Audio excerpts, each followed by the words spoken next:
Halo semuanya, Assalamualaikum warahmatullahi wabarakatuh. Waalaikumsalam warahmatullahi Kembali wabarakatuh. lagi di podcast Politeknik di Cilacap dan hari ini luar biasa kita bersama narasumber yang hebat yang ada di Politeknik di Cilacap. Dan yang pertama ada narasumber, beliau adalah Bapak Bayu Aji Kirawan STMT selaku Wakil Direktur Bidang Akademik. Apa kabar Pak Bayu? Alhamdulillah baik, sehat Pak Lutfi. Pak Lutfi gimana Alhamdulillah, kabarnya? alhamdulillah luar biasa hari ini semangat. Ya. Dan yang kedua di tengah-tengah kita juga hadir membersamai kita yaitu Koordinator Subbagian Akademik Ibu Endang Wurdiningsih. Ibu sehat Ibu? Alhamdulillah, Alhamdulillah. sehat. Selalu ceria ya Bu ya. Oke. Nah teman-teman semuanya, hari ini kita akan berbincang-bincang tentang seleksi nasional berdasarkan prestasi di Politeknik Negeri Cilacap. Nah, untuk mengawali bincang-bincang hari ini, tentu kita ingin mengetahui ya teman-teman, sebetulnya di era digitalisasi sekarang seberapa penting Pak pendidikan dan kenapa kita harus kuliah? Pak Bayu, silakan Pak Bayu. Ya, baik. Eh, Kuliah itu kan sebenarnya meningkatkan outputnya, meningkatkan pengetahuan dan juga kemampuan mahasiswa untuk nantinya ketika sudah lulus mereka siap dalam menghadapi dan menyelesaikan permasalahan. Karena sebetulnya kuliah itu lebih kepada membiasakan dan mendidik siswa untuk dia bisa menyelesaikan permasalahan bentuknya apapun, karena kan permasalahan itu pasti variatif ya Pak Lutfi. Jadi apa yang, masalah yang ada di perkuliahan belum tentu nanti ketika lulus itu sama persis tuh dengan yang di luar. Tapi ketika siswa sudah terbiasa untuk menghadapi permasalahan dan mencoba menyelesaikannya dengan cara dia, maka dia sudah secara otomatis instingnya itu jalan.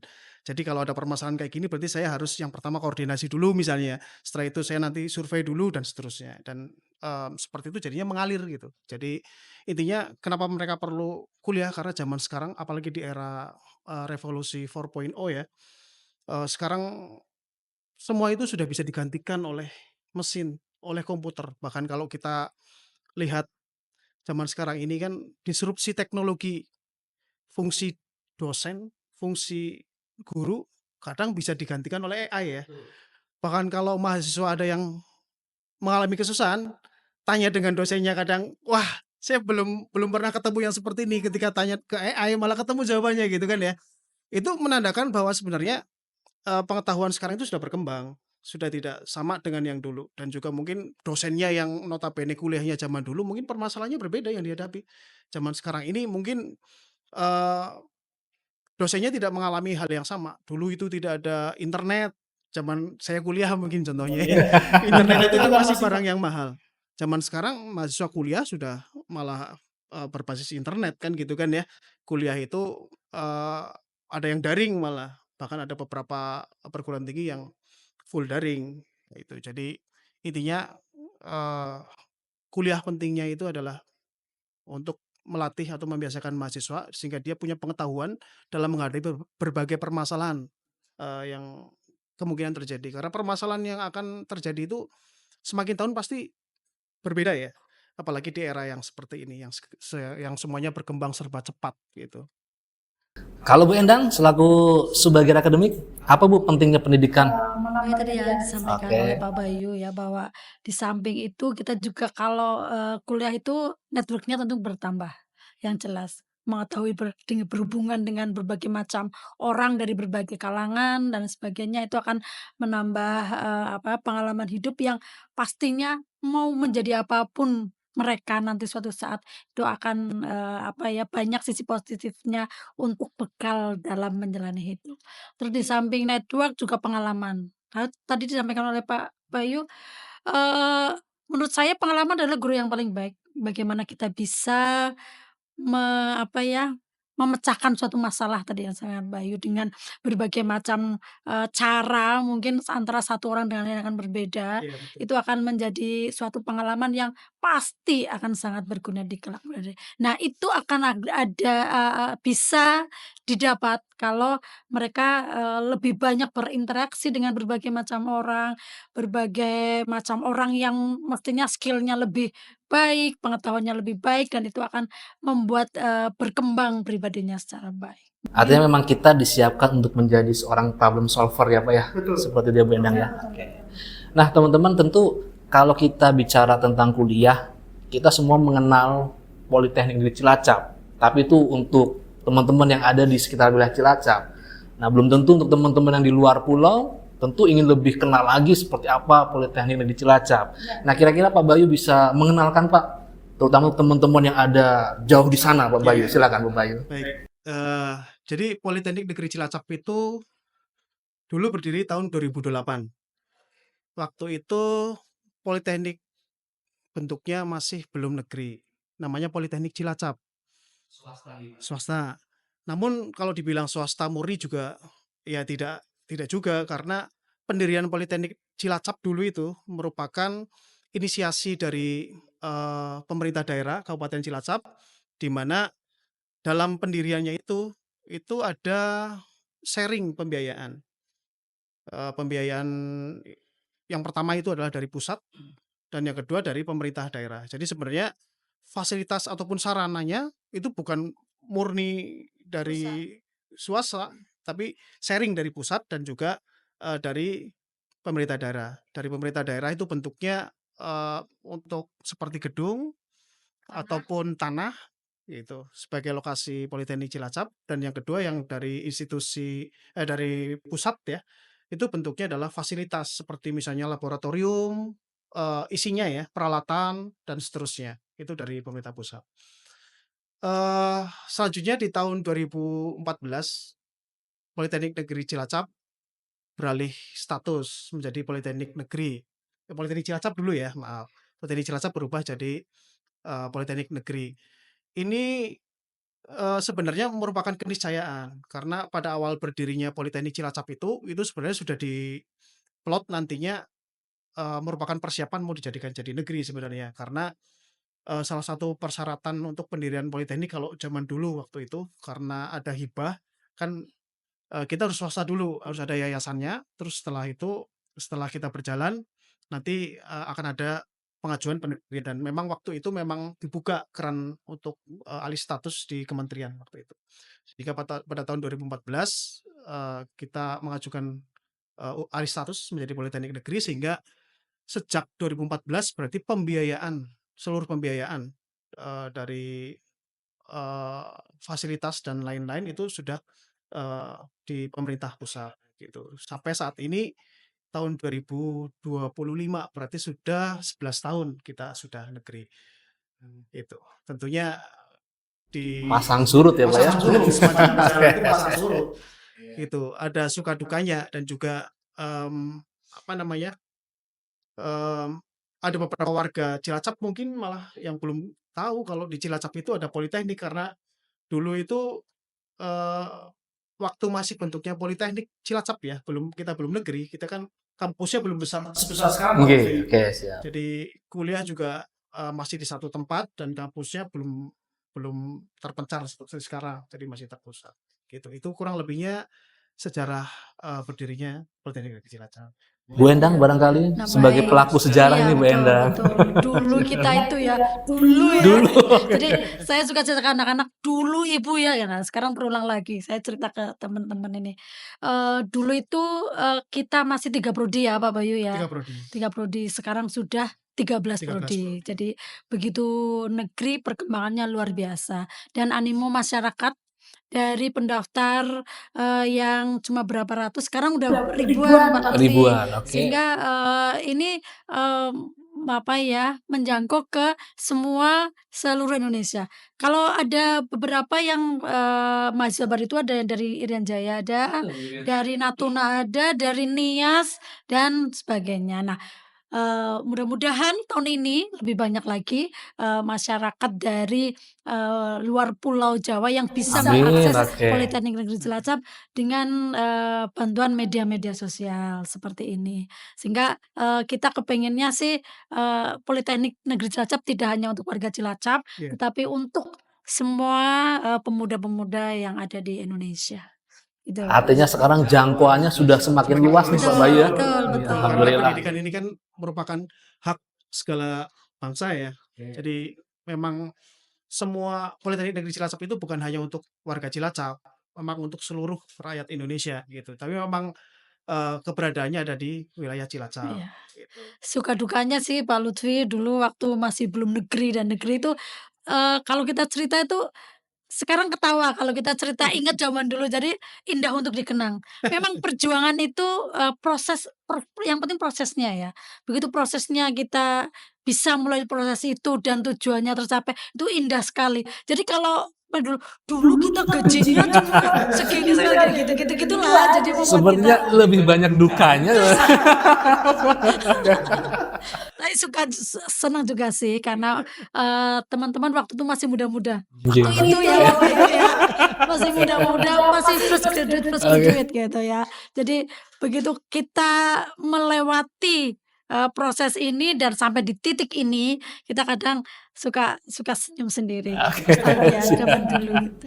Nah, tentu teman-teman di rumah juga harus tahu karena kita politeknik, kita bergerak di bidang vokasi nih Pak Bayu Betul, nih. betul. Nah, kira-kira sebetulnya apa sih Pak bedanya antara vokasi dengan akademik atau universitas? Silakan Ya, Pak baik. Bayu. Jadi pendidikan di Indonesia itu ada 2 ya, jenisnya, yaitu ya pendidikan akademik dan pendidikan vokasi. Ada satu lagi sebenarnya profesional ya. Profesional itu biasanya yang profesi, yang kayak apoteker dan lain-lain. Yang pertama yang tentang akademik mungkin secara garis besarnya kan teman-teman taunya kan ini ya, 2 ini antara akademik dan vokasi. Yang akademik itu titik berat pendidikannya adalah lebih kepada pengembangan pengetahuan, pengembangan ilmu pengetahuan. Jadi misalnya sebagai gampang ya, kalau kita bicara tentang teknologi ya pengembangan pengetahuan tentang misalnya penemuan, sinar laser dan seterusnya. Itu, ranahnya di akademik gitu. Sedangkan kalau pendidikan vokasi, seperti yang dilaksanakan di Politeknik Negeri Cilacap, itu sebenarnya adalah pendidikan yang dia berbasis, keterampilan. Nah kalau di vokasi bedanya adalah vokasi itu merupakan penerapan teknologi. Jadi kalau bisa dibilang merupakan teknologis ya. Eee, Bedanya kalau tadi misalnya di bidang akademik itu ke pengembangan ilmu pengetahuan seperti penemuan hal-hal baru, seperti misalnya sinar laser dan seterusnya. Kalau di vokasi itu adalah penerapan teknologinya. Jadi sinar laser itu dipakai untuk apa? Gitu, misalnya ada yang sinar laser itu dipakai untuk pemotongan, plat baja misalnya. Nah, itu penerapannya adalah di ilmunya atau teknologinya ada di, pendidikan vokasi gitu. Jadi memang ini 2 hal yang sangat berbeda ya, Mbak Lutfi. Jadi, harap teman-teman sudah mulai bisa membedakan, jangan sampai nanti ketika, mau ke masuk perguruan tinggi itu belum bisa membedakan, "Saya mau masuk yang mana ya?" Gitu. Jadi dari awal biar tidak ada istilah salah jurusan gitu ya, kan ada beberapa Iya yang iya, betul merasa, betul. "Saya kayaknya salah masuk jurusan, salah masuk perguruan tinggi." Jadi teman-teman harus kenali dulu bahwa pendidikan akademik dan vokasi itu berbeda. Kalau akademik itu tadi lebih ke pengembangan ilmu pengetahuan, penemuan hal-hal yang baru dan seterusnya, tapi kalau yang, vokasi itu lebih ke penerapan teknologi gitu. Berarti sebetulnya bisa kita simpulkan lebih banyak penerapan atau prakteknya gitu Betul, nih Pak. betul, karena memang penerapan teknologi berarti kita lebih banyak prakteknya. Bu Endang ada tambahan? Mungkin kalau dianalogikan SMA dengan SMK gitu, bisa Iya, nggak Pak? mirip-mirip seperti Mirip itu. seperti itu. Jadi Iya, kalau universitas itu SMA, kalau politeknik itu SMA, SMK gitu. iya, Mungkin biar analogi teman-teman. Jadi lebih banyak prakteknya, berarti lebih banyak apa untuk di industri mungkin iya. lebih Praktek siap praktek terapan mungkin praktek ya. terapan Kalau ya. SMA juga kan sebenarnya banyak praktek juga, kayak praktikum dan seterusnya Iya itu kan, iya iya iya. banyak ya, itu adik-adik mahasiswa dulu yang SMA kan gitu ya, kan banyak praktek-praktek, praktikum misalnya praktikum pembuktian apa gitu kan Iya banyak. iya, betul betul. Tapi kalau praktek di tempat kita itu penerapan, Iya iya. penerapan dari teknologi. Jadi bukan praktikum pembuktian teori dan lain-lain, bukan, tapi prakteknya. Misalnya, praktek untuk, apa namanya, pembuatan pembuatan kalau di TI berarti apa ya, Website website Website, misalnya. oke. Nah, itu berarti prakteknya. Jadi bukan, penemuan sesuatu yang baru, iya, tapi penerapan. gitu. Nah, tentu kadang yang menjadi permasalahan para calon mahasiswa itu adalah kalau kita kuliah, kita harus cari yang terakreditasi nih Pak. Iya, Nah, bagaimana dengan akreditasi yang ada di prodi-prodi atau jurusan di Politeknik Cilacap itu sendiri Pak? ya baik. Jadi akreditasi itu adalah hal yang sangat penting memang untuk teman-teman yang mau melanjutkan perkuliahan ataupun pendidikan. Kenapa itu jadi penting? Karena akreditasi itu adalah pengakuan. Eh, Jika teman-teman cermati di beberapa media massa ada berita beberapa saat yang lalu ya, viral tuh beritanya bahwa ada beberapa mahasiswa di perguruan tinggi X itu melakukan demo. Karena ketika dia selesai studi, terus melamar pekerjaan di beberapa perusahaan, ternyata lamarnya ditolak karena lulusan tersebut lulus dari program studi yang tidak terakreditasi. Sehingga kalau kita baca beberapa saat yang lalu di berita itu, para lulusannya menyobek ijazahnya karena dianggap tidak terpakai, karena tidak ada perusahaan yang mau menerima gitu. Sebegitu pentingnya akreditasi itu. Karena akreditasi itu sebenarnya adalah pengakuan bahwa pendidikan kita itu sudah terstandarisasi. Seperti itu Pak Lutfi. Nah pertama tentang pentingnya akreditasi. Yang kedua tentang Politeknik Negeri Cilacap, bagaimana Politeknik Negeri Cilacap secara institusional Politeknik sudah terakreditasi baik. Dan yang kedua untuk seluruh program studi sebenarnya ada beberapa program studi baru ya, yang istilahnya itu bukan terakreditasi sebenarnya, tapi pengajuan program studi baru itu sudah memenuhi standar minimal bahwa dia itu bisa terakreditasi dan nanti berkewajiban untuk melakukan akreditasi setelah 2 tahun, gitu. Nah, di tempat kita di Politeknik Cilacap dipastikan setelah selesai 2 tahun atau maksimal sebelum mahasiswa lulus, pasti kita terakreditasi karena sebagai perguruan tinggi negeri itu banyak standar yang harus dipenuhi Pak Lutfi. Jadi kita harus comply terhadap beberapa peraturan seperti prodi itu harus terakreditasi sebelum meluluskan, gitu. Dan standar yang lain adalah standar sarana prasarana dan seterusnya kita wajib mengikuti itu, gitu. Jadi masalah akreditasi itu tadi memang menjadi hal yang penting. Terus di tempat kita di Politeknik Negeri Cilacap memang ada beberapa program studi baru ya, yang kalau dibilang itu sebenarnya bukan terakreditasi, tapi belum melakukan akreditasi. Karena ketika prodi baru itu terbuka itu tadi seperti yang saya jelaskan, sebenarnya sudah memenuhi standar akreditasi Akreditasi. minimal.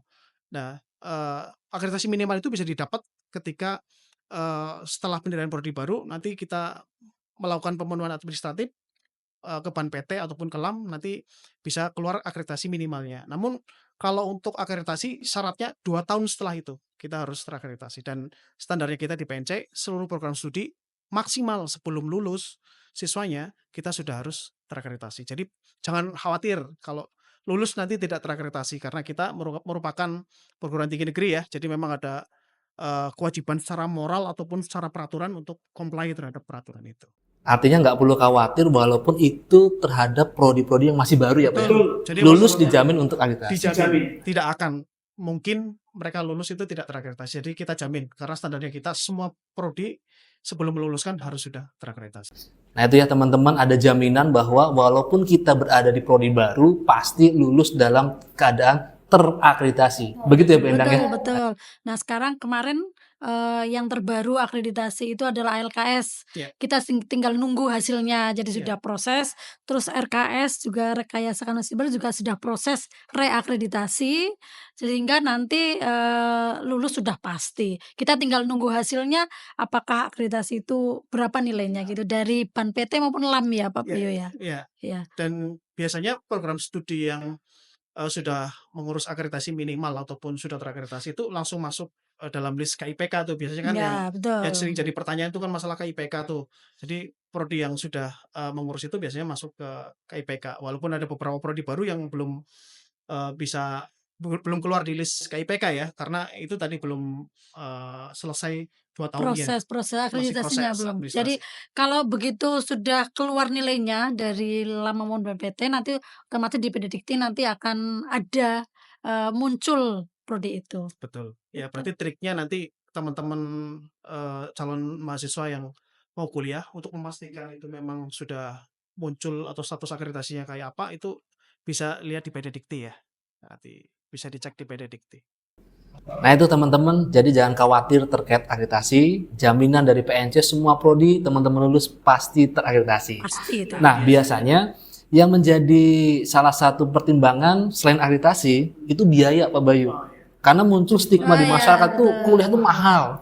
Nah, bagaimana dengan kuliah di Politeknik di Cilacap Pak Bayu? Ya, di Politeknik Cilacap itu kuliahnya terjangkau. Bahkan kalau saya lihat kemarin data dari Wadil 2, rata-rata UKT, kalau di rata-rata ya, seluruh PNC itu adalah jatuhnya di 3, sekian, 3 juta, sekian. Artinya kalau kita lihat UKT selama 3 juta selama 1 semester atau 6 bulan, berarti kan 3 juta dibagi 6 itu kan 500.000 ya. Sekolah anak saya yang masih SD aja kayaknya biayanya lebih dari itu gitu. Jadi kalau dilihat dari situ kan sebenarnya kuliah di PNC itu lebih murah daripada sekolah SD gitu. Iya. Dan kemarin juga saya melihat beberapa data dari Wadil 2 untuk penetapan UKT. Itu kalau saya lihat BKT di salah satu prodi aja. Di salah satu prodi teknik informatika. Dan kemarin saya juga lihat mesin itu di kisaran sekitar 25 sampai 28 juta. BKT itu sebenarnya adalah biaya kuliah tunggal. Jadi sebenarnya kalau secara normal kuliah di Politeknik karena banyak praktek dan lain-lain itu tadi, itu biaya per mahasiswa itu totalnya menghabiskan 28 juta.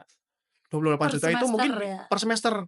Rinciannya bisa untuk bayar listrik, untuk mesinnya. Kan misalnya kayak mesin CNC itu kan wattnya besar ya, itu untuk bayar listriknya, untuk bayar biaya pemeliharaannya, untuk bayar biaya prakteknya, alat dan bahan gitu ya, dan lain-lain. Sampai dengan untuk biaya bayar dosennya gitu ya. Kalau dihitung itu PKT itu sekitar 25 sampai 28 juta per siswa.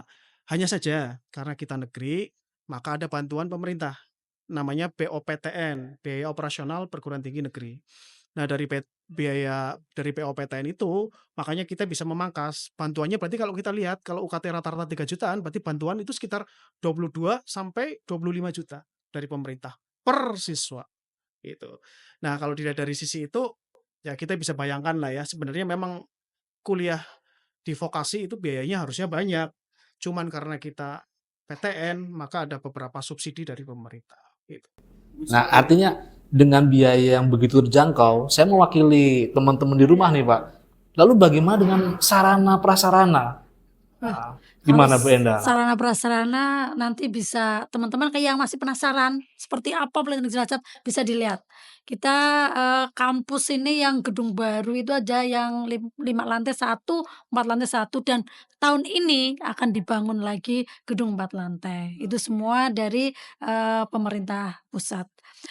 Untuk laboratorium insya Allah kita sudah lengkap sekali. Nanti bisa lihat di website kita seperti apa, berapa jumlahnya laboratorium dan apa namanya bisa dilihat di website kita, website Politeknik Cilacap. Terus di sini juga full untuk internet Oke. full loh, Mas. Jadi mau browsing dan sebagainya, aduh jadi Lancar. lancar. Terus untuk gedung-gedung baru ini juga dingin, Oke. jadi kadang tempatnya dingin kali ya. Jadi kita lebih nyaman gitu kalau di kampus gitu malah teman-teman kayaknya lebih nyaman di kampus daripada di rumah ya. Iya. Jadi insya Allah kita sesuai dengan standar yang ada di ketentuan-ketentuan yang berlaku dan insya Allah kita akan terus memperbaiki diri untuk bisa lebih baik dan lebih baik lagi. Terus untuk dosennya juga kita sudah tahun ini aja dari CPNS itu ada sekitar 30 ya Pak Bayu, Ya, sekitar dosen dosen baru. Sehingga ada dosennya sudah banyak, apa, peralatannya, laboratorium juga banyak, insya Allah akan menunjang untuk kuliah dari teman-teman semua. Jumlah dosen total sekian berapa Bu Sekitar Enda? 90, 90. 90. Mungkin kalau tambah 30 mungkin akan lebih pastinya lebih Siap, hampir siap. 100 lebih ya. Karena dari tahun ini ada dibuka 2 prodi baru. Sehingga mesti tambah Oke. dosen kan karena setiap pembukaan prodi baru mesti harus ada minimal 6 dosen. Artinya tidak ada kekhawatiran ya teman-teman terkait biaya, terkait Betul. akreditasi kita aman ya. Biaya itu dari 500.000 sampai 6.250.000. Itu tergantung dari kemampuan orang tua Pak Lutfi. Jadi nanti kalau yang orang tua tidak mampu dalam tanda kutip ya mengalami penurunan apa UKT. penurunan Iya, UKT iya. atau penurunan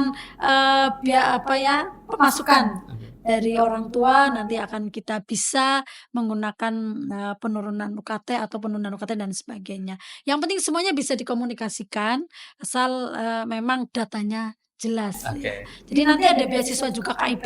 Nanti kita mungkin kapan-kapan ngobrol tentang Oke, KIP. siap. Mungkin KIP ini menjadi topik yang menarik bagi teman-teman yang ditunggu-tunggu. Favorit ya. Seperti apa KIP nanti kita bisa bahas. Adakan tersendiri ya Bu ya? Tersendiri Oke. tentang KIP. Di samping KIP kita juga ada beasiswa yang lain Pak Lutfi. Beasiswa dari Pertamina Foundation. Pertamina Foundation ini adalah CSR-nya Pertamina Pusat. Jadi mendirikan suatu Pertamina Foundation namanya yang akan memberikan beasiswa namanya beasiswa SOBI. Beasiswa Sobat Bumi. Nah, beasiswa ini bisa didapat kalau teman-teman mendaftar secara pribadi dan ikut seleksi.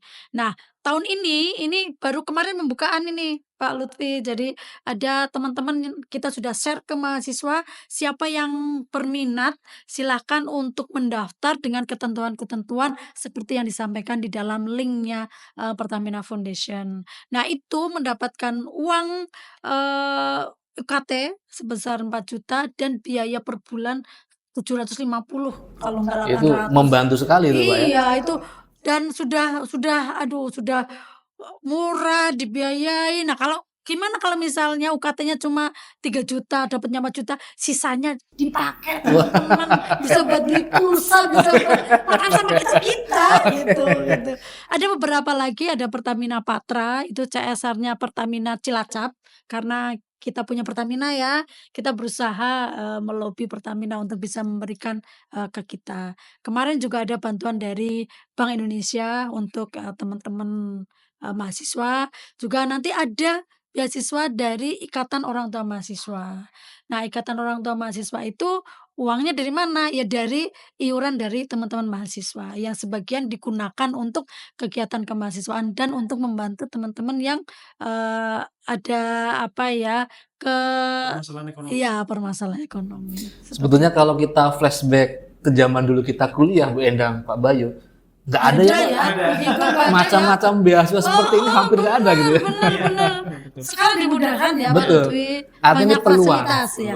Seperti itu. Peluang. Yang penting ada kesungguhan, terus ada niat, Ya, terus betul. dan juga kalau sudah dapat beasiswa harus tanggung jawab. Iya. Tanggung jawabnya dengan IPK biasanya ya. Betul. Jadi harus dijaga itu Ya. IP atau prestasinya. Karena komitmen pemerintah, seingat saya itu bahwa tidak boleh ada anak yang niat kuliah tapi putus. tidak bisa kuliah karena biaya. Biaya. Jadi adanya banyak beasiswa itu seperti itu. Jadi bagi teman-teman yang mempunyai niat untuk kuliah mesti ada jalan lah kalau kita berusaha dan bisa kita komunikasikan. Dan artinya beasiswa itu baik itu IOM, Pertamina Foundation itu sampai mahasiswa itu lulus kuliah Bu Endang atau seperti apa? Ada beda-beda. Kalau KIP sampai lulus kuliah. Kalau Pertamina Foundation 2 tahun. 2 tahun. 2 tahun berturut-turut. Kalau Pertamina Patra satu sekali itu. Kalau IOM juga sekali itu. Bisa mungkin semester ini IOM, semester ini bisa tergantung pada niat teman-teman dan kan ada daftar seleksi bersama dengan yang lain. Asal lulus seleksi gitu.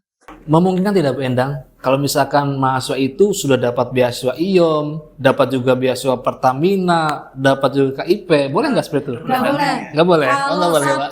pada saat satu semester itu bersamaan itu nggak boleh. Nggak boleh. Dan semua pemberi beasiswa pasti mensyaratkan itu bahwa dia tidak sedang menerima beasiswa dari institusi atau instansi manapun. Karena mungkin pemerataan ya. Karena jangan double funding tadi yang sampaikan Pak Bayu. Bahasa Cilacapnya itu mako-mako.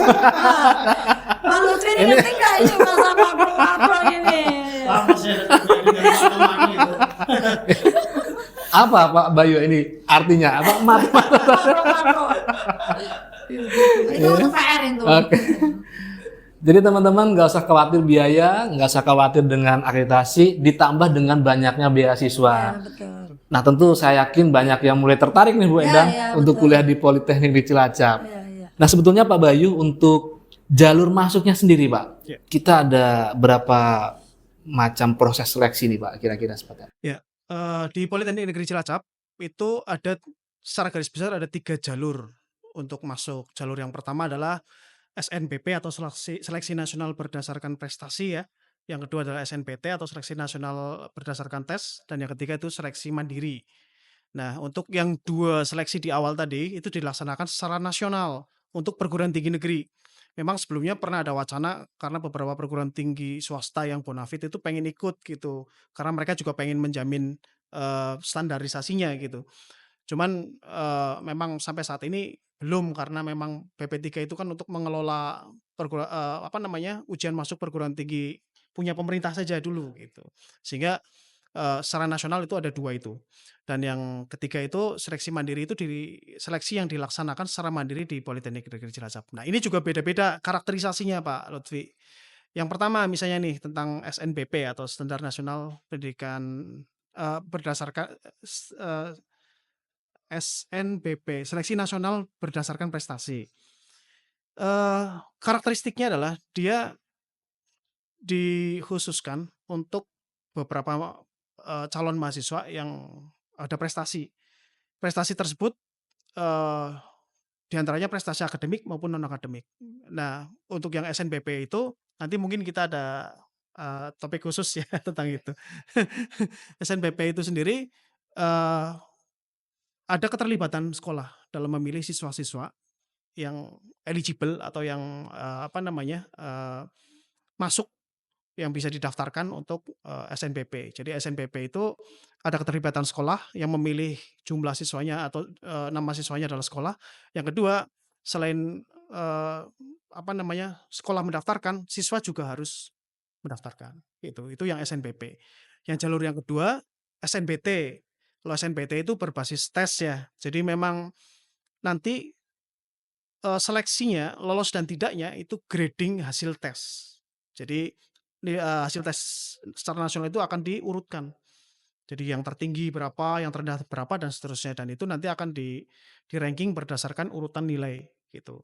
Dan yang ketiga seleksi mandiri. Kalau seleksi mandiri juga sama sebenarnya berdasarkan tes, nanti juga akan di-grading juga, berdasarkan nilai dari mahasiswa tersebut gitu, calon mahasiswa tersebut. Nah, dari ketiga ini, itu juga mempengaruhi sebenarnya. Ada beberapa yang, tanya, "Terus bedanya apa? Kenapa saya harus ikut SNBP kalau ada mandiri? Kenapa saya harus ikut SNBT kalau ada mandiri?" Dan seterusnya. Jadi yang pertama tuh yang SNBP, dan SNBT, itu merupakan jalur nasional bersama PTN. Sehingga ketika mahasiswa itu lolos di 2 jalur itu, ada keistimewaan yang diperoleh oleh calon mahasiswa. Keistimewaannya adalah mereka tidak, dikenakan iuran pengembangan institusi atau IPI. Gitu. Namun kalau yang jalur yang ketiga, jalur mandiri, itu nanti mahasiswa yang lolos dikenakan iuran pengembangan institusi atau IPI, gitu, yang besarannya nanti ditetapkan dengan SK Direktur, gitu. Nah itu 2 jalur di awal itu adalah jalur jalur yang spesial ya, artinya, seluruh Indonesia itu kan secara nasional berlomba-lomba untuk masuk perguruan tinggi tertentu gitu. Sehingga memang mendapatkan privilege ya untuk, ke arah situ gitu dengan tidak adanya iuran pengembangan institusi. Jadi bedanya secara global itu dan karakteristiknya. Nah, Pak Bayu, ini juga viral, cukup Iya. viral berita ketika ada calon mahasiswa ingin mendaftar, tetapi dari pihak sekolah itu kelupaan, ada kelalaian yang menyebabkan dia tidak bisa mendaftarkan SNBP. Nah, itu biasanya kasus-kasus seperti apa dan bagaimana trik atau tipsnya supaya pihak sekolah itu tidak lalai untuk mendaftarkan siswanya menjadi eligible seperti itu, Pak Bayu. Iya. Beberapa saat yang lalu, Politeknik Negeri Cilacap mengadakan sosialisasi pembukaan SNBP yang diadakan di auditorium Politeknik Negeri Cilacap. Kami mengundang, beberapa, kepala sekolah dan guru BK yang intinya mensosialisasikan bahwa SNBP itu sudah bergulir, sudah mulai berjalan. Sosialisasi tersebut sebenarnya intinya adalah yang pertama mengingatkan kepada sekolah bahwa lini masanya itu udah dimulai loh, karena tahap pertama itu dimulai dari memasukkan data-data, mahasiswa, melalui PDSS ya. Kalau yang tentang PDSS mungkin saya tidak begitu menguasai, tapi intinya mereka akan memasukkan daftar siswa-siswa yang eligible gitu dan juga nilai raportnya gitu. Itu tahap pertama yang dilakukan oleh sekolah. Tahap itu nggak bisa diintervensi oleh siapapun juga karena tahap tersebut merupakan wilayahnya atau domainnya sekolah dan guru PK. Biasanya operatornya guru PK biasanya. Terus yang setelah itu eligible itu nanti baru siswa bisa melakukan pendaftaran dan seterusnya. Nah, itu tadi yang disampaikan oleh Pak Lutfi, biasanya ada beberapa yang terlewat. Sebenarnya masa untuk PDSS itu sudah finalisasi, sudah ditutup sebenarnya masanya, eee, masa pengisian PDSS ya. Nah, biasanya yang sering kelupaan adalah operatornya itu belum klik finalisasi. Nah, oleh karena itu makanya kenapa kita melakukan sosialisasi kemarin di auditorium PNC, dengan harapan mereka itu ingat bahwa harus mendaftarkan dan harus finalisasi gitu. Walaupun anak-anak mereka tidak mendaftar di PNC pun tidak ada masalah karena kan ini kan gawe nasional ya. Nasional. Jadi ini merupakan gawe kita bersama secara nasional, makanya kita mengingatkan mereka karena salah satu kewajiban perguruan tinggi negeri kan itu ya, kita ikut mensosialisasikan mulainya SNBP gitu. Kurang lebihnya seperti itu. Dan juga ada beberapa stigma di masyarakat itu, Pak Bayu. Kalau misalkan saya berasal dari sekolah yang secara akreditasi peringkatnya mungkin kurang, atau saya berasal di latar belakang IPA, IPS, dan yang lainnya, kira-kira itu ada pengaruh tidak Pak di SNBP itu Pak? Ya baik. Kalau di SNBP, kita memang sekarang sudah ada permennya ya. Jadi SNPMB itu kita pelaksananya mengikuti peraturan permen, mengikuti peraturan menteri. Di permen itu tidak ada lagi batasan kayak zaman dulu SMA, IPS dan seterusnya. Namun ada kriteria untuk penilaian. Di antaranya misalnya saya kasih contoh, jika seseorang mendaftar dari kedokteran, kalau zaman dahulu kan tidak ada, zaman dulu kan ada IPA, ada IPS, kan dari IPA kalau daftar kedokteran. Sekarang kan tidak ada penjurusan tuh, jadi bisa dari mana saja, tapi ada beberapa prasyarat kalau yang di peraturan menteri itu, ada beberapa prasyarat bahwa kalau yang mau masuk kedokteran paling tidak harus misalnya dia mengambil peminatan, mata pelajaran peminatan biologi, terus dia mengambil mata pelajaran peminatan matematika dan seterusnya gitu. Nah, syarat itu yang harus dipenuhi gitu. Jadi memang tidak ada batasan, tapi kita harus melihat kita dulu itu peminatannya ke arah situ apa enggak. Kalau peminatannya enggak, maka pasti kalah saing dengan yang lain karena mata kuliah untuk peminatannya enggak ada gitu. Seperti itu. Jadi untuk SNBP sendiri sekarang sedang berjalan gitu Pak? Iya. Di SNBP saat ini masih proses pendaftaran, kalau saya lihat itu nanti batasnya tanggal 18 ya, 18 Februari. Jadi teman-teman calon mahasiswa yang belum mendaftar segera mendaftar, diselesaikan ya tahapannya. Karena nanti kalau ngurusnya dekat-dekat itu biasanya peak, terlewat nanti. Trafficnya lagi Iya. padat sekali gitu. Jadi biasanya ada yang saya mau klik finalisasi nggak bisa kah atau seperti apa gitu, karena biasanya kalau mepet-mepet ya seperti itu resikonya. Makanya kalau bisa ya 2 hari sebelumnya maksimal itu sudah harus selesai, karena mengantisipasi biar tidak terjadi traffic yang tinggi gitu sehingga nanti lepas akses websitenya susah. Dan memang itu sesuatu yang lazim dan nggak bisa dihindari ya. Oke. Walaupun kalau berdasarkan informasi panitia SNPMB sebenarnya kapasitas servernya udah ditambah dan seterusnya, tapi ya mungkin yang akses juga tambah banyak gitu kan ya.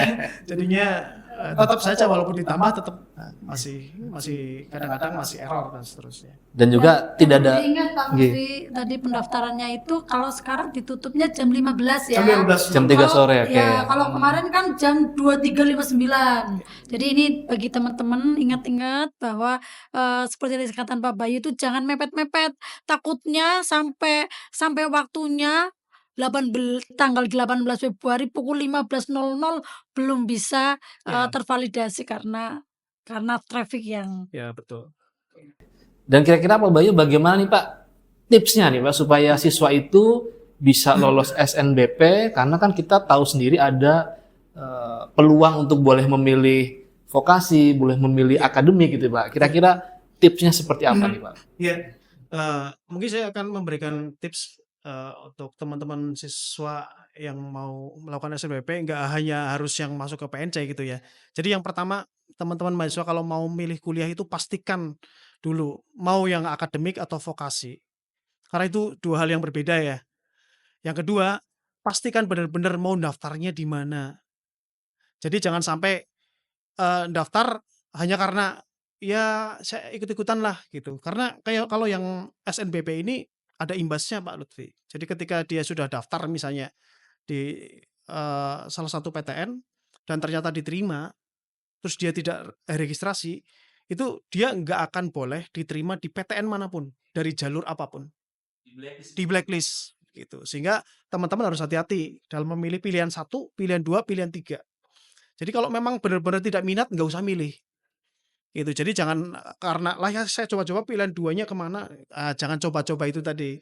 Gitu. Coba-coba di beberapa hal baik ya, tapi untuk hal ini mungkin ya nggak pas karena apa namanya ya, efeknya se senyata itu gitu ya. Efeknya senyata itu. Jadi begitu diterima, misalnya di pilihan 1 dia tidak diterima, tapi diterimanya ada di pilihan 3 misalnya. Atau di pilihan 2 lah ya. Saya agak lupa sih apakah sampai pilihan 3 atau tidak. Tapi misalnya dia diterima di pilihan tertentu, pilihan kedua. Tapi dia bilang, "Wah, saya pilihan 2 itu cuman Coba-coba, coba-coba itu nggak gitu." boleh itu ya. Terus dia nggak registrasi, maka dia akan di-blacklist di perguruan tinggi negeri manapun. Jadi dia nggak akan bisa walaupun melalui jalur mandiri, nggak bisa. Dia akan di-blacklist. Jadi memang tidak boleh coba-coba ya teman-teman, dan pastikan kita berada di prioritas yang mana. Betul. Karena PTN juga pasti lebih memilih yang prioritas pertama ya Pak Iya, Bayu. betul. Ya itu tadi kalau misalnya memang apa namanya coba-coba ya di SNBP tadi imbasnya dia nggak bisa ngikut apapun. Bahkan ngikut SNBT sekalipun nggak bisa. Gitu. Jadi segitu masifnya. Karena memang ini bukan masalah kejam tidak kejam, tapi begitu kalau misalnya dia sudah diterima di pilihan 2, diterima ternyata nggak registrasi, sebenarnya dia menutup kemungkinan calon siswa lain yang harusnya bisa gitu. Kalau memang nggak minat kan mending nggak usah. Jadi bisa diisi oleh yang lain karena kejadian juga di PTN itu sudah diterima tapi nggak registrasi ternyata karena coba-coba dan seterusnya. Padahal harusnya bisa diisi oleh siswa lain yang memang berminat ke situ gitu. Sehingga memang orientasinya ke arah situ. Ya artinya memang kita jangan menutup kesempatan teman-teman yang lain supaya kita sebenarnya bisa kuliah semua gitu ya Pak ya. Betul. Oke. Kalau memang nggak minat mending nggak usah pilihan 2 nggak usah diisi atau apa gitu. Nah Pak Bayu sendiri kan dosen di Prodi Teknik Mesin gitu Pak. Nah kira-kira kalau contoh ada siswa mendaftar ke Teknik Mesin tapi dia dari misalkan tadi jurusannya jurusan bukan IPA atau mungkin dari MA, apakah diperbolehkan Pak Bayu? Iya. Kebijakan di PNC untuk sampai dengan 2026 ya masanya Pak Direktur itu tidak ada apa namanya ya, tidak ada harus dari IPA, harus dari apa, enggak ada. Intinya kalau memang secara terutama yang mandiri ya, kalau secara kualifikasi tesnya memang nilainya bagus dan masuk ranking itu, ya langsung masuk gitu. Jadi memang kebijakan di PNC itu seperti itu untuk paling nggak sampai masa kepemimpinan Pak Direktur yang sekarang sampai 2026 ya. Jadi tidak ada istilah harus dari IPA, harus dari PS dan seterusnya. Itu di tempat kita nggak ada. Artinya kesempatannya terbuka, tetapi tetap harus ada analisa ya Pak ya? Betul. Tapi memang harus ngukur diri ya, dan juga ngukur peminatan. Karena kuliah itu bukan masalah apa namanya, ketika promonya yang gencar itu yang dimasuki bukan gitu. Tapi lebih ke masalah passionnya kemana. Saya passionnya nanti saya pengen ke hal-hal yang berkaitan dengan teknologi informasi, berarti masuk TI, jangan masuk ke mesin gitu. Gitu. Jadi misalnya saya tertariknya pokoknya yang seputar TI ya pilihannya ya jangan kemana-mana. Kalau pilihan pertama TI misalnya, pilihan kedua ya jangan jauh-jauh dari Iya. TI lah. Misalnya multimedia kah, atau mungkin rekayasa perangkat lunak kah, atau mungkin rekayasa keamanan cyber dan seterusnya. Itu contohnya. Kalau yang di mesin juga mirip-mirip ya. Kalau yang mirip dengan mesin kan TRET. Saya sebenarnya sekarang juga home base-nya pindah ke TRET. Oh begitu Pak, oke. Sudah dipindahkan lebih tepatnya. Berarti dibutuhkan Pak. Ya, jadi misalnya kalau yang daftar pilihan pertama itu teknik mesin, mungkin pilihan keduanya yang serumpun, yang agak mirip kan ya teknologi rekayasa energi terbarukan misalnya, atau sebaliknya. Yang lainnya sebenarnya kalau rumpunnya masih sama-sama teknik itu sih memang benar bisa kemana-mana atau sama gitu. Tapi kan biasanya peminatan itu kan nggak jauh-jauh dari itu ya. Kalau minat tentang hal-hal yang berkaitan dengan informatik, masa iya masuk ke teknik mesin nanti disuruh Ngelas. kelas komputer nanti. Jadi memang teman-teman harapan kita tentu mahasiswa ini bisa lulus tepat waktu ya Pak Betul, Wai ya. betul. Karena kuliah itu kan bukan masalah yang lain-lain, karena biasanya ketika dia tidak sesuai dengan passion-nya, yang ada adalah tingkat DO-nya nanti naik, Iya. tingkat drop out-nya. Jadi nanti kuliah itu orang tua kan menguliahkan anaknya pengennya sampai lulus. Kalau misalnya dia nggak sesuai dengan peminatan dan seterusnya kan jadi kuliahnya males-malesan, nggak pernah masuk dan seterusnya ya. Akhirnya tidak memenuhi standar kan jadinya kan drop out ya. Karena kita kan tidak bisa mengakomodir hal yang tidak sesuai standar. Kita punya standar kelulusan gitu. Jadi ketika mereka tidak memenuhi standar kelulusan dan harus drop out kan sayang. Betul. Padahal penyebabnya sederhana ya, karena kuliah tidak sesuai dengan peminatannya gitu. Harus kembali ke passion gitu ya. Tapi Pak Lutfi, kita itu juga banyak loh mahasiswa yang dari MA. Emang Bu? Iya. Jadi mereka ada yang di mesin juga ada, yang di IT juga ada. Artinya memang benar begitu dia punya passion, punya niat gitu, dan dia punya tekad gitu ya. Jadi apapun bisa dikerjakan atau dikejar sama dia kalau dia memang punya tiga itu. Sehingga bagi teman-teman yang memang dari MA dan berkecil hati, kita juga banyak kok Mas Hendra. Dan mereka juga bisa mengikuti mata kuliah yang ada. Nah Bu Endang kalau boleh tahu seberapa persen nih Bu teman-teman itu yang kuliah di D3 atau D4 itu bisa lulus tepat waktu, D3 3 tahun, D4 4 tahun. Iya. Dan kasus DO di Politeknik Negeri Cilacap ada. Seperti apa Bu? Silakan Bu. Ada ya, namanya juga tadi disampaikan Mbak Bayu ya. Jadi kalau anak yang tidak berminat itu memang nanti di perjalanan kuliahnya itu akan menghadapi kendala. Kalau anak itu memang tidak berminat dan tidak berniat. Oke. Ya, yang penting niat sih. Kalau niat kan berarti kita insya Allah apapun yang terjadi kita gitu ya, tough gitu loh ya. Fighting. Iya, tough gitu ya. Tapi kalau memang tidak berniat, ada beberapa sih yang begitu karena mungkin tadi lingkungan ya, lingkungan bermainnya dia yang tidak mendukung dia untuk selalu belajar, atau mungkin ada permasalahan keluarga juga ada Pak Lutfi.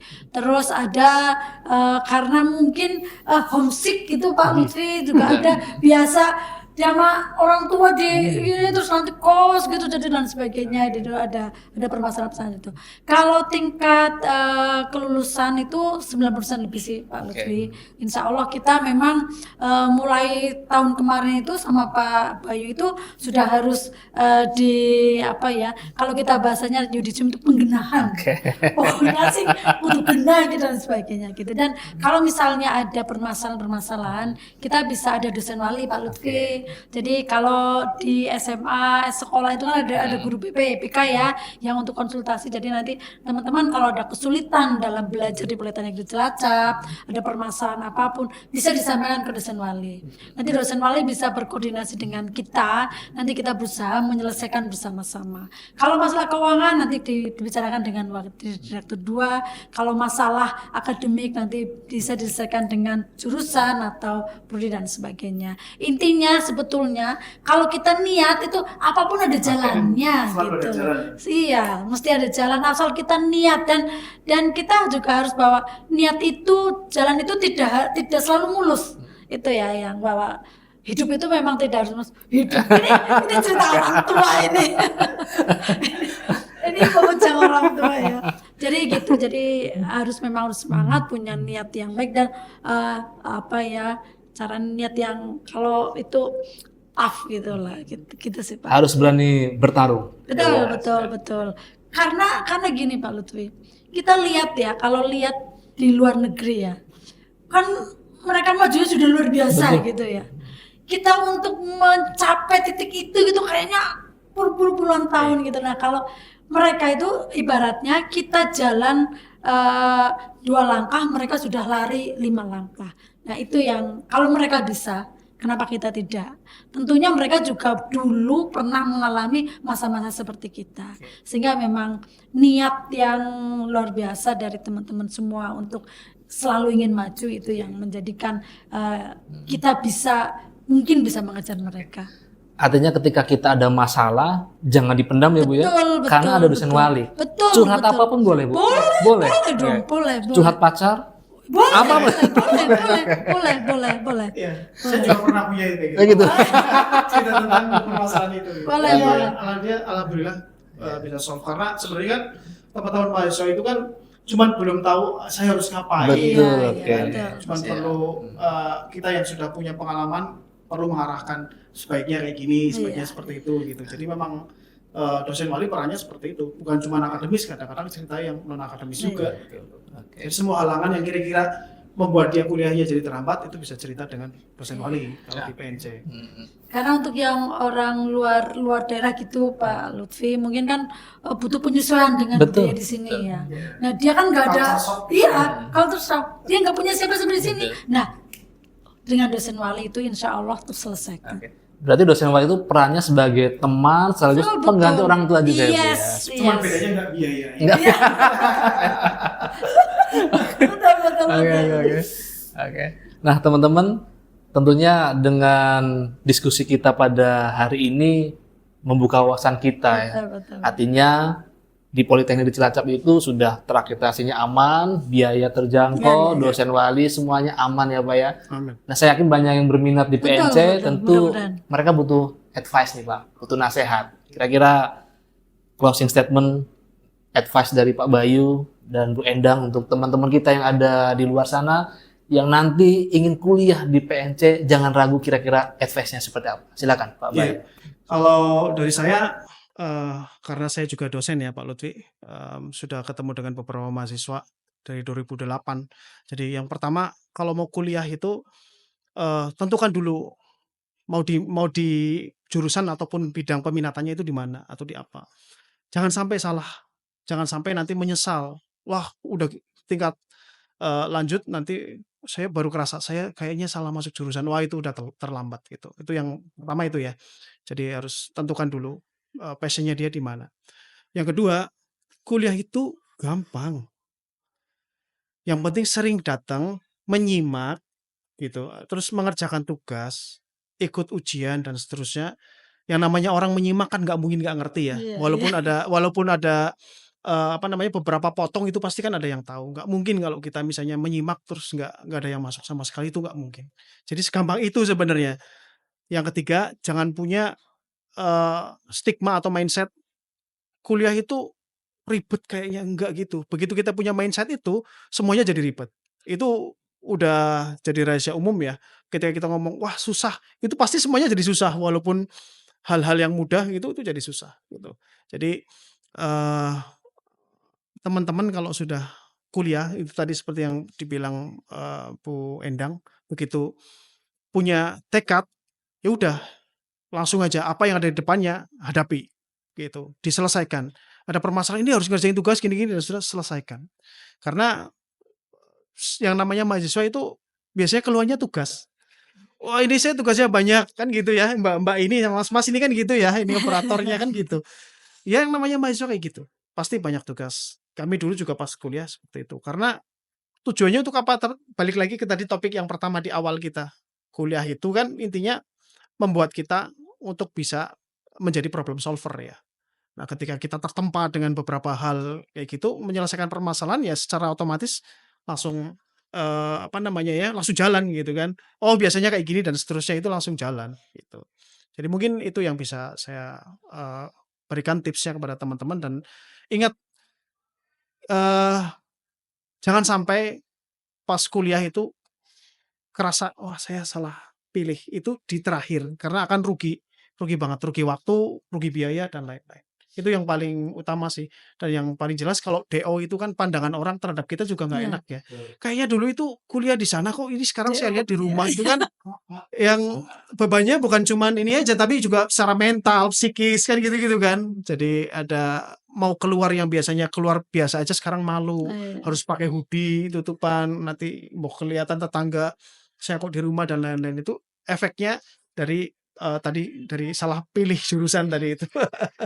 Jadi harapannya jangan sampai salah pilih jurusan ya Pak ya. Betul betul. Bu Endang silakan Bu Endang. Kalau saya mau cerita aja sih Pak Oke, Lutfi. silakan Bu Endang. Saya punya pertanyaan ke Pak Lutfi nih.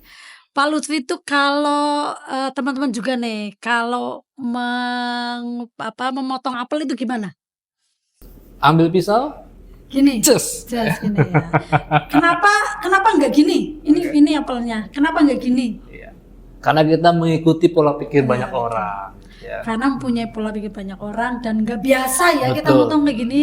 Motongnya mesti gini kan? Betul. Karena kebiasaan orang juga motongnya begini.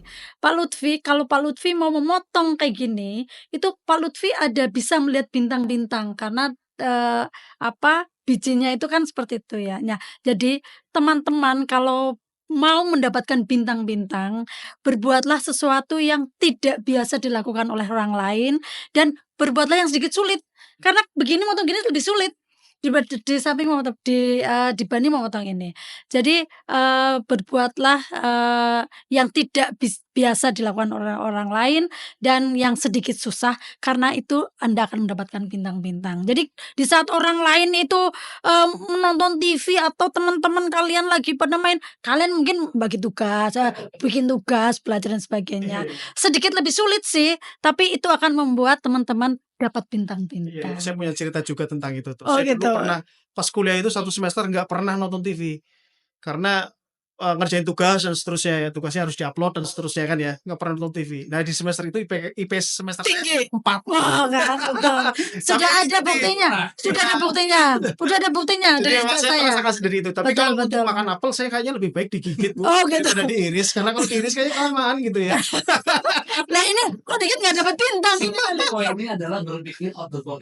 Iya, Betul. betul. Tidak dengan yang lain. Betul. tapi hal yang positif. Betul. Teman-teman semuanya, mudah-mudahan diskusi kita hari ini bisa buat kita, terutama yang sedang ingin melanjutkan kemana kita harus Betul. melanjutkan pendidikan. Iya. Ya. Baik teman-teman, alhamdulillah kita sudah ada di akhir acara. Sekali lagi makasih banyak untuk Pak Bayu Sama-sama Pak yang Lutfi. sudah berkenan hadir di tengah kesibukan. Makasih Bu Endang. Sama-sama. Terima kasih Pak teman-teman Lutfi. tim kreatif ya. Mudah-mudahan kita bisa bertemu lagi di sesi-sesi yang lain di podcastnya PNC.